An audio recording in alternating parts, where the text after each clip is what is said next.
Welcome to Q&A, Questions Need Answers. I'm your host, James Munch II. Most people know me as Munch. And on this show, we talk about community, culture, and politics. We try to create a space for honest conversation, community dialogue, and critical thinking so we can talk about the issues. So on today, I have Christine Sanon Jules. Yes. All right. Running for State Senate, District 34. I've been like, the state, the U.S., this, that. My brain is all over the place. Please forgive me, okay? So, we typically start with, getting to know you, letting people get to know you and things of that nature. So tell us a little bit about yourself. Well, as you so beautifully stated, my name is Christine Sanon Jules, formerly Olivo. I ran for Congress in the past, and now I'm running for State Senate District 34. I am born and raised in Miami-Dade County. I'm from El Portal. It's like a little town village near Miami Shores. I went to school in North Miami area at Holy Family Catholic School. I'm a Catholic schoolgirl. And then I went to Pace. So that's just a little bit about my childhood. But I am for the people. I am Haitian American, and I've got two little boys who are half Puerto Rican, half Haitian. So listen, I'm a multicultural girl. I get it. So talk about, because you've been in the community for a minute. So can you talk about some of the stuff that you've done in the community? Well, I mean, my service journey, I feel, started as a child, but most recently I worked for AmeriCorps, and I did 2 years with AmeriCorps through Trinity Church at the time. Now it's VU. But at that time, it was Trinity Church. Yeah. Yes. And I was a youth director at Holy Cross, which is on 135th and 6th Avenue. I spent most of my time working with the youth. I had youth that were homeless. I had youth that were dealing with a lot of crises at home. And that's where my service started, really, with the youth. Even through AmeriCorps, we taught BART at Norland, which is becoming a responsible basically sex education at Norland, which was such a powerful experience. I had the 7th graders. I love 7th graders. So that is where my service started. Yeah, Norland Middle. Hey, I went to Norland Middle. Shout out to the Huskies. You know what I'm saying? Yes, it was a great experience. And as I got older, I opened up a dance studio on 125th Street. I am a dance instructor, and I mean, I haven't danced in a while. I gave it up for politics, but I do miss it. I had a dance studio on 125th Street, and what I realized is that a lot of the parents didn't have anywhere to put their kids during the summer, so we would have these amazing dance camps. And I truly feel that my calling was for the youth. After that, I went into teaching. I was a youth director, but then I actually went and started teaching math and science to our 6th, 7th, and 8th graders. I taught there. I taught at another school. And then I went on to work for the National Cares Mentoring Movement. Most recently, I worked at Be Right Leadership Academy, South Florida Fashion Academy, and we taught at Motivational Edge in Allapattah. We taught a Blackity Black program, teaching our youth how to love themselves, love their skin, and just believe in the possibilities of who they are and not what society wants them to believe that they are. And I did that up until December. Okay. Yeah. And then I remember you saying that you sat on some boards. So yes, I sat on the Miami-Dade Community Action Agency Advisory Board. And what that focused on was reducing the poverty rate in Miami-Dade County. And how do we do that? We fund Head Start. We help our senior citizens. Anything and everything that you could think of, that agency board was, that advisory board was a part of. And they still are, holding town halls, speaking to the people, seeing what we can do, housing. It covered a huge array of issues, but that was the primary focus. All right. And so what did you learn in that process? I learned that every community is different. So I represented District 2, which is Marlene Bastian's district, but I learned a lot from those that were in other districts, like what Hialeah needs, what Miami Lakes needs, what Miami Beach needs. And so you're looking at it and thinking, okay, we are probably the ones most in need because we need, housing, X, Y, and Z, but everyone else has different needs as well. And so it really humbled me in thinking, just because you think that an area is probably more wealthy doesn't mean that they don't have their struggles as well. So I learned a lot. So you talked about earlier you talked about running for office before. Yeah. So what inspired you to run for office? Because you've run, I want to say that I know of, maybe like twice, maybe once. Oh, this is my fourth time. That's what I'm saying. I know you ran a few times. Listen, it's my fourth But it's time okay. running, but this is my first time winning. Let's go. What inspired me to run? I had just given birth to my second son, and the Trump administration was separating parents from their children at the border. And I had it on my heart to go and pray at the White House for 24 hours. I literally packed up my stuff. I went out. I got there right at like 11:59, setting up my stuff. Secret Service comes up to me and they said, what are you doing here? And I said, I'm going to spend all night praying. Is that okay? They said, yeah, but there's rats here. Like this place can be flooded with rats. I said, oh, it's okay. So I set up my thing. I went Facebook Live for the whole 24 hours. And you see, I start praying and I'm like kicking rats. Anyway, I told you I just gave birth to my second son. I am filled with milk. I'm like, I am in pain. I'm fasting. I am exhausted. By the time it is midnight the next day or 11:45, I'm like, I don't know if I could do this. And all of my friends were watching on Facebook and they're like, tap me in. They're like, I'll pray. And everybody just starts praying like, no, Christine, you're going to make it to midnight. I make it to midnight. And literally the first question they ask is, what's next? Because clearly everyone was watching and now we're counting on you to show up. What are you going to do next? So I start registering people to vote. I'm like, all right, I'm going to register people to vote. That's kind of cool. I start registering people to vote. I helped Andrew Gillum at an event in Parkland. Mm-hmm. And at that time I was the Facebook Live queen and I'm going Facebook Live and on my live, he says, you should run for something. He says, there's something different about you. It's like, you should really run for something. And I said, I don't think so. He goes, look in your area, look for something. You have something special. So I go and I look and I pray about it because for me, it's not just about getting a title. I tell people all the time, if I feel like I can do right by my community, then I'm going to go for it. So I prayed about it and I fasted. And I decided to run. I registered in 2018 to run for Congress because I looked at my community and I just felt that we could be doing so much better. Okay. And then, so now you're running for State Senate, District 34. Yes. And then I'm going to bring it up because I just want to know why. Mm-hmm. So before that, you were going for District 24, right? Mm-hmm. So what was the decision to switch from 24 to 34? The district, the congressional district to then down to State Senate. My entire goal was to elevate my people.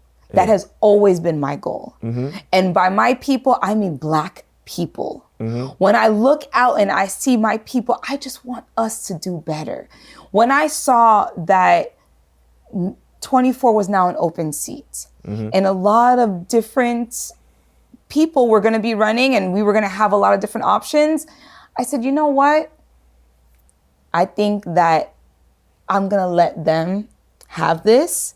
We have great options. I can represent 34. It is still the district that I grew up in. It's still the district that I love. And by we, I never run by myself. I run with a team, right? I think we can do 34 and still serve the community. Yeah. Okay. Yeah. I just ask common questions. Yes. I don't try to ask it because when I saw it, I'm like, why she just running 24? Now she at 34. So, what's the difference for you? I guess it's a different approach, right? It's different from going from Congress to do state.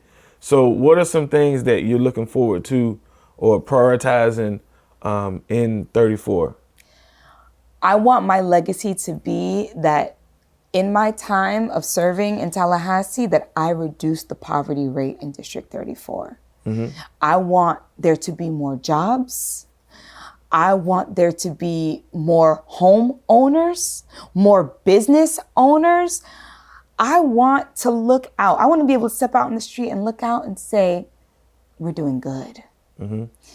I don't want to drive by public storage and see that someone's living out of their storage. I don't want to go to the gas station and see that someone is literally asking for dollars just for 1 gallon of gas.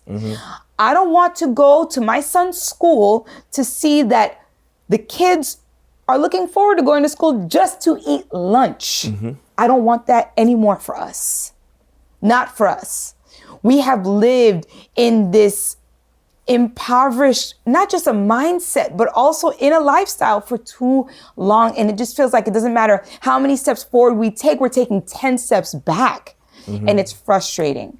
So that is my legacy. Every policy that I push, every, appropriations request that I put in is going to be to elevate our district, our people, so that we don't have to look to our left and look to our right to see where our help is coming from. It's here. So what type of policies do you plan on? Well, how do we do what you're saying and alleviate that poverty through policy? Well, Nina Turner always says this, the former senator in Ohio, she says, poverty is a policy choice. We have a lot of money in the state of Florida. We're just giving it to the wrong people. We have a funding called Temporary Assistance for Needy Families. There is a fund for that, right? And a small percentage, I believe it was 16% of the funds actually went to needy families. We need to stop using the funds that were allocated for low-income families and for our seniors and for our veterans. Stop using that money and slushing it over into something else. So number one, we need accountability. Number two, I want to introduce the Florida Stability Act. What would that be? A 3-month emergency savings that every individual, not just family, every individual can tap into. 3 months worth of your emergency bills. That way, if you're in between a job, if you have an emergency, a medical emergency, you can tap into that at any point, and then you pay it back and it revolves. So we no longer have to go to payday advances or payday loans. That's just for stability. Number three, I want to bring back the Florida television and the film, television, entertainment tax credit. Why? We lost 150,000 jobs to Georgia. We need an industry here that can bring jobs. And when I think about every other industry, the film industry can do that. We have talented producers, talented actors. And it's not just that, caterers, construction workers, everything can fall under, film and television. So right now, we need jobs. Let's bring back the tax credit. I want to go back to this Stability Act because I like what you were saying. So how would that work with you saying a 3-month? 3-month, yes. Fund? Is it like something like we just have to apply for, or how would that work? So the idea would be to set up an agency or to find a partnering agency that can manage it. And in my mind, the concept is that you would submit, what are your bills every month? Your light, your rent, your gas, your groceries, everything. What is that? You submit those receipts or you submit those bills, and then they would tally it up and they say, okay, now let's multiply that by 3. You now have access to this much money in case of an emergency. All you have to do is when you have an emergency, you tap into it. No questions asked. You have an emergency, you tap into it. You have to pay it back, but you're given a time to pay it back. And once you pay it back, it's revolving. You can tap into it again, but you can't tap into it until you pay it back. Is there income restriction? Like as far as like the salary? Because somebody making $300,000 may switch between jobs. You know what I'm saying? Yes. And just be like, hey, I need to tap in. So I will be honest, right now, I did not put an income cap because right now it is way too expensive to live in Miami. And I am imagining that it doesn't matter what you make, it's still hard. Yeah. You're going to need to tap into some emergency funds. Because even at $100,000 a year, it's still not affordable. It's for still somebody. not affordable. So, that's why I asked, what was it like an income restriction to it? Yes. And there would be a 1% interest added onto it. Now, the 1% interest is not It's not supposed to burden anyone. It's just so that we can now have funds. The 1% goes into the program, so then we can expand it to more families. We have to start with the pilot program because we probably don't have enough to help everyone in the state. But we start with the low income first, and the 1% will add more money to the program. Then we can expand to middle class and, things like that. Okay. And then you said something interesting also about temporary assistance, the TANF, TANF. So with that, do you think that issue, like you said, I think you said it was 16%? 16%. Do you think it's an issue of access, or is it totally like they're subsidizing that fund? It's an issue of accountability. Yeah. It's accountability 100%. I believe that nobody is holding our government or our governor accountable for using those funds for other programs. So if you could, yes, and could you tell us about some of the funds that they using it for, if you knew? I mean, how did we pay for Alligator Alcatraz? They're pulling funds that maneuvering it, finding loopholes and maneuver it to put it for that. Okay, exactly. That's cool. And then the film and TV, right? Yes. Could you explain that a little bit more? Because I've always heard of it, and being in film to some degree, I've heard the tax credits, but I don't fully understand how the whole tax credit thing works. So our production companies get a tax credit to film here in Florida. It just makes things more affordable. As opposed to paying a high tax for everything, they're able to save money. So they're able to save money, they're able to spend money, they can hire more. It's more beneficial to our production companies to film here. They have these tax credits in areas like Georgia or New Jersey. I think Lionsgate opened up a new facility in New Jersey. They open up these facilities in places that the state is going to reward them. We're rewarding them because they're bringing jobs. In 2016, we stripped the tax credit away. I don't know if you remember a time that we were filming Burn Notice here and all the movies were getting filmed there. You can get Bad Boys an was shot in my backyard. Job any day of the week. You're like, okay, I'm gonna go be an extra on Burn Notice or Bad Boys or whatever the case is. Yeah. Now, after the tax credit was taken away, I'm like, well, what's the incentive to film here? Now the defense was, y'all are making money, so you could pay, you don't need any tax breaks. But it doesn't work like that. Because when other states are offering it, what are they gonna do? They're just gonna go to another state. And I think they tax, the way they tax code is a little bit different as well. Like, I think in Florida was looking at it like, hey, we need more money because we only tax sales tax. You know what I'm saying? So that, what's another thing that you looking to do? I don't think that seniors or veterans should be paying rent or mortgage, period. They've given enough to this country. They've given enough to their community, to their families.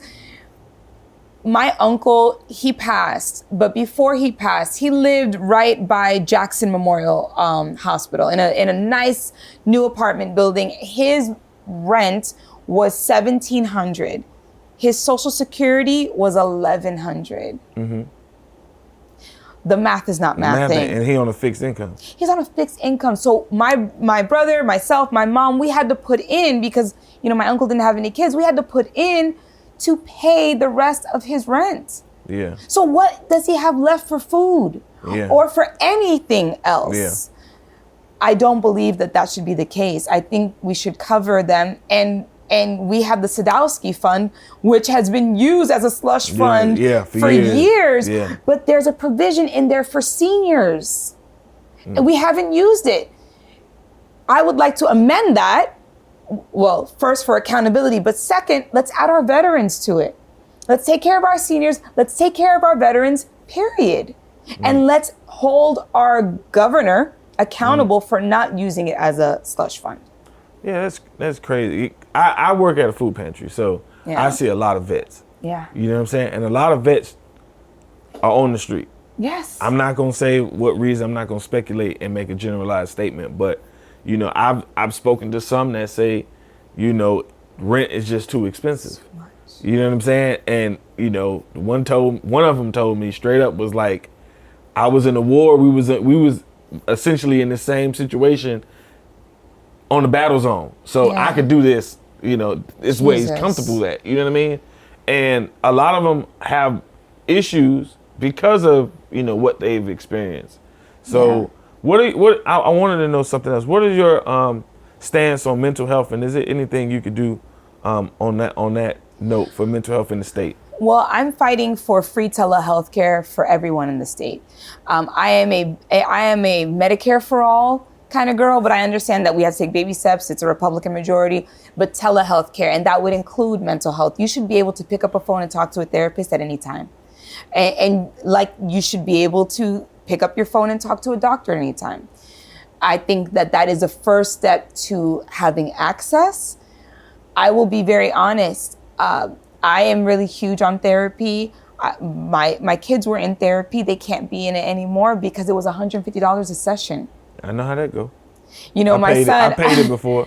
My youngest son is like, when I get older, I'm gonna have all the girls because I'm gonna be in therapy and I'm gonna be emotionally stable. I'm like, oh my God. But it's because I'm so big on it, right? Yeah. And it's hard. This is personal for me. I can't afford it right now. Yeah. And right now, with everything that's going on in the world, it's important for us to have that. Listen, I do a lot of work with TPS. Last June, when Trump canceled TPS the first time, because it's been a yo-yo, I had an emergency town hall meeting.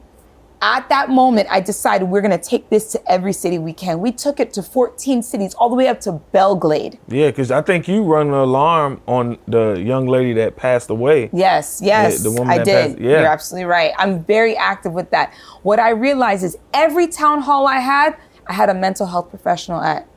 People always think, oh, we need the attorneys. Oh, we need the resources like Flick or like FUM. But the mental aspect of, Do you know what it's like to think, okay, I need to prepare my kids' stuff because I don't know if I'm going to make it home? Yeah. I need to be able to talk to a friend or a neighbor to tell them, listen, this is where you pick them up from school. Yeah. And this is come on. The chaos that goes in someone's mind. We have a mental health crisis that is being exacerbated by this administration, and we need access to therapists. So what could be done on a state level, in your your purview, to kind of like stop this whole thing, even though TPS is a federal issue? Yes. Like, what could be done on the state level? What do you see that could be done on the state level? Number one, making sure that we have funding for our lawyers associations like HLA, making sure that we have funding for organizations like Flick and like FUM and like Santla and all these other organizations. We have to make sure that they have the money they need to take care of the people. That's the number one thing that I can do. You're right, this is a national crisis. But as your state senator, I can make sure that we're taking care of the people that are taking care of the people. Yeah. And that's my priority. Now, take off my state senator hat, I can be in the streets. There is not a protest I haven't shown up to. I believe that pressure bursts the pipe. You can still be in the street on as a state senator. Yes, and that's you could take your scene out the streets, right? But yeah. So I am an activist. That is who I am.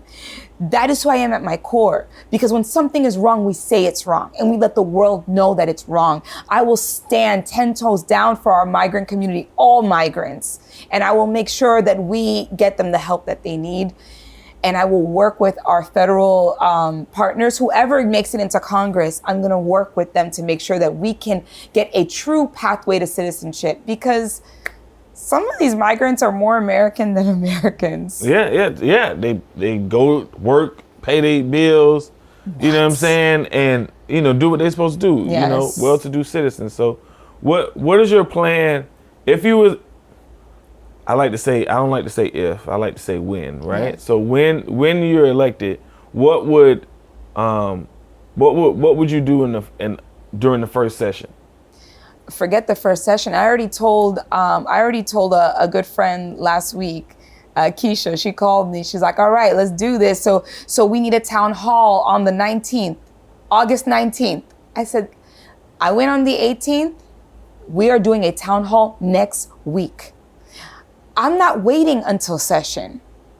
The work has to start now. And it's a brainstorming session. I want to get all the community leaders together, and community leaders, not elected, community leaders like yourself, like Maya, like just get all of our community leaders together and say, all right, y'all, I'm listening.